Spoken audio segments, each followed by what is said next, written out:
മിഥുനക്കൂർ. മിഥുനക്കൂറിൽ വരുന്ന നക്ഷത്രങ്ങൾ മകയിരത്തിൻ്റെ 3ഉം 4ഉം പാദങ്ങൾ, തിരുവാതിര, പുണർതം 1ഉം 2ഉം 3ഉം പാദങ്ങളാണ്. അതായത് പുണർതത്തിൻ്റെ ആദ്യത്തെ മുക്കാൽ ഭാഗം.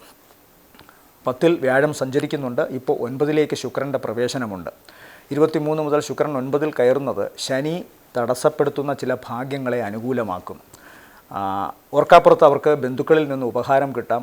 ഓർക്കാപ്പുറത്ത് പ്രണയിനിയിൽ നിന്നോ പ്രണേതാവിൽ നിന്നോ അവർക്ക് ആനന്ദമോ സന്തോഷമോ ഉണ്ടാകാം, ഉപഹാരം കിട്ടും. അതുപോലെ കലാകാരന്മാർക്ക് ഗുണമാണ്. പെട്ടെന്ന് നനച്ചിരിക്കാതെ ഭാഗ്യം അവർക്ക് വരും.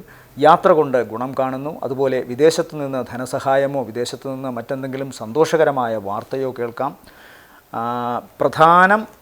ചിന്തിക്കേണ്ട ഏറ്റവും പ്രധാനപ്പെട്ടൊരു വിശേഷം കണ്ണ്, അതുപോലെ തന്നെ ഹൃദയം, ഈ ഭാഗങ്ങൾ വളരെ ശ്രദ്ധിക്കണം. അത് ഈ നക്ഷത്രക്കാരുടെ പിതാവിനോ അല്ലെങ്കിൽ രക്ഷാകർതൃ സ്ഥാനത്തുള്ളവർക്കോ ഒക്കെ ദോഷം വരാം. ഗുരുസ്ഥാനത്തുള്ളവർക്ക് ഇത്തരം ചെറുതല്ല ഹൃദയത്തിൻ്റെ കാര്യം പറയുമ്പോൾ, പക്ഷേ കണ്ണിൻ്റെ അസുഖവും ഹൃദയത്തിൻ്റെ അസുഖവും ഒരുപോലെ പ്രാധാന്യം അർഹിക്കുന്ന ഒന്നാണ്. അതുകൊണ്ട് തന്നെ ആ ഒരു വിഷയത്തിൽ അവർ വളരെ ശ്രദ്ധിക്കേണ്ടിയിരിക്കുന്നു.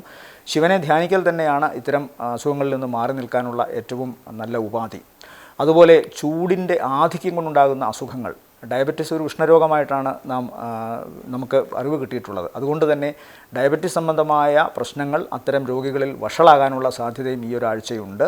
അതുകൊണ്ട് അത് ശ്രദ്ധിക്കണം. അതുപോലെ തന്നെയാണ് അവരുടെ ഏറ്റവും പ്രധാനപ്പെട്ട ഒരു ഗുണമെന്ന് പറഞ്ഞാൽ 7ൽ നിൽക്കുന്ന ബുധൻ. അവർക്ക് കഴിഞ്ഞ കുറേ കാലമായി അവർ വിദ്യാഭ്യാസ രംഗത്ത് അവരുടെ മക്കളെ കൊണ്ട് ഏതെങ്കിലും തരത്തിലുള്ള വിഷമം വിദ്യാഭ്യാസ മേഖലയിൽ അനുഭവിച്ചിട്ടുണ്ടായിരുന്നെങ്കിൽ അതിനൊരു മാറ്റം കാണുന്നു. വിദ്യാർത്ഥികൾക്ക് കുറച്ചുകൂടി ഊർജ്ജസ്വലമായ ഒരു മനസ്സുണ്ടാകുന്നു, കുറച്ചുകൂടി നല്ല രീതിയിൽ പഠിക്കാനുള്ളൊരു മനസ്സുണ്ടാകുന്നു.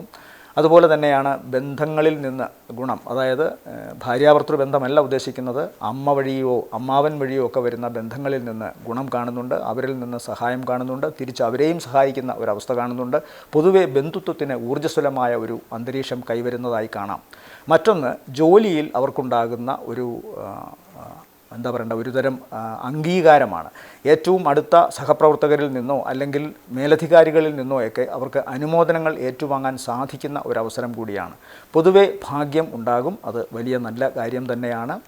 അതുപോലെ തന്നെ ഗുരു കടാക്ഷം എന്ന് പറയുന്നൊരവസ്ഥ ഏറ്റവും പ്രധാനം അതുതന്നെയാണ്. കാരണം ഗുരു എന്നാൽ ഈശ്വരന് തുല്യരാണ്. ജ്യോതിഷത്തിൽ ഗുരു എന്ന് പറയുമ്പോൾ വ്യാഴമാണ്.